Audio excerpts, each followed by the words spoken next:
What's up, people? So we're back with another video. I hope you all have a good weekend and stay safe. Now, this one that I'm bringing to you all today is a very sad situation all round, even though there is some justice to it. Now, this one is all about the George Floyd killing. Now, I watched a bit of the trial, and to what they were trying to justify to how he ended up killing George Floyd. It was absolutely horrible to watch, and there was no justification to it at all, even if they did, if it did sound plausible, because it was on camera.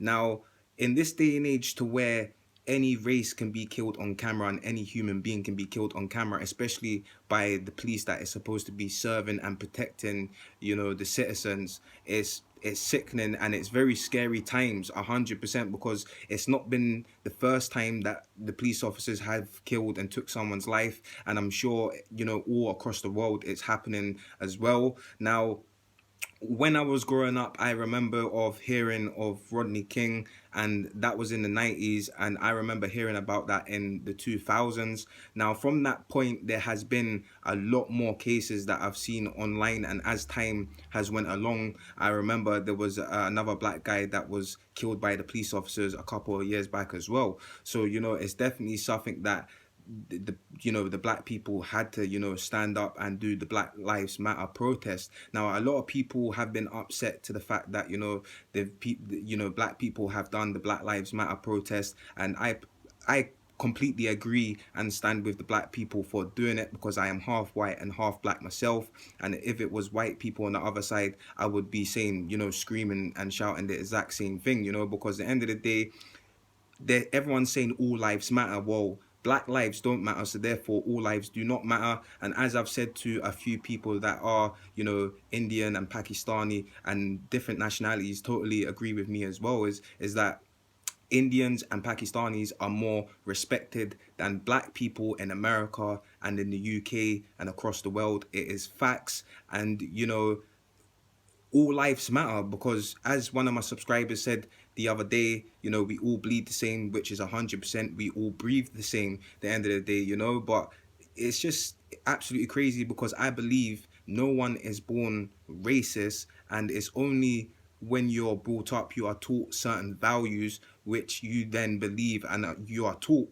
so therefore that's what you go with, so it's all about changing people's mindset and educating people. And it can be changed. Now, if you don't like someone's skin color or their nationality, or their beliefs or so forth, keep it to yourself. I understand you are entitled to your own your freedom of speech or so forth, but if it's going to hurt someone else and you don't like him, keep it to yourself. And I just think us as people really do need to unite, and the uniting has been happening, because throughout the Black Lives Matter protest, have seen a few white people, well, quite a lot of white people, so I should say, protesting along with them. And that's what it's all about, because at the end of the day, it doesn't matter what skin color you are, we're all human beings, and that is facts, and we all need to live together, because it's the world. Like,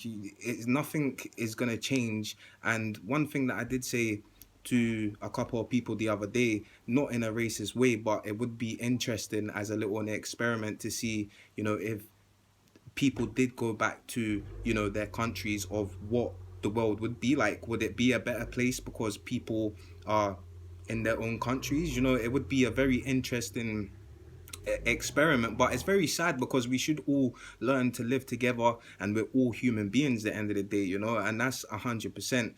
But definitely the racism is got to stop, because it is there. On TikTok, I seen it. It's absolutely toxic. The social media has a lot of racism, and it is still there today, even though the news portray it as it's not there. And with this George Floyd killing, I thought the guy was actually going to get away with it, but I think due to the fact that he was caught on camera, there was no more to it. You could see that he killed that guy on camera, so for him to get the second, I think he got the second degree, it should have been straight first degree. But at least there's some justice for the family, because it's not going to bring their son back, but at least it's some justice to the fact that the government, the law, has not just sat back and said we're just going to let it slide, because there's been a few cases in the past where the government have just literally dismissed the police officers and let them go instead of sending them to prison. But this guy has been sent to prison, and from what I seen a day or two ago, he actually got beaten up in prison, which I certainly wasn't surprised, because even if he isn't around black people, there's going to be a lot of white people that, you know, love black people and don't care for what your skin color is, you know. So, and he's going to get in there, and that's, you know, what happens at the end of the day. So I doubt he will last, you know, very long in there. I don't think he will last very long. But yeah, to see that the government did actually stand up and go, no, we're taking action on it, I think it's amazing. And then on top of it, with the Black Lives Matter protest, I think black people have done really well with it, because the first time round, I remember, you know, them bringing it up and then you didn't hear nothing of it. But this time round, they have kept and ran with it, because, you know, black lives don't matter, and they should matter as all lives, because at the end of the day, your color of your skin, it shouldn't be judged in any way to who you are or to what kind of person you are. Now, that's why the affirmative action was brought back in a few years ago, because, you know, black people was at a disadvantage. So at the end of the day, you know, it's a very sad times that we're living in, and we all need to unite. But, you know, for me personally, I don't care what skin color you are. I've had a lot of best friends that have been white and different nationalities, you know. So for me personally, if me and you click in personality wise, then I'm gonna get on with you. But for me to say I can't get on with you because of your skin color, it's just all to do with your mindset and the way you was brought up. Because I wasn't brought up racist. I was brought up, you know, around multicultural people and other nationalities. And, you know, this is one thing that I've got to say as well, is that a lot of people think the more multicultural, you know, the area or the country is the less racist it would be. You would naturally think that, but that is certainly not the case, because you get a lot of nationalities that don't get on, and there's a lot more racism there than what people think. But I do hope you all have enjoyed this video. It's a very sad one. I do hope you all stay safe, stay off the streets, and stay out of prison, and I'll catch you on the next one. Peace.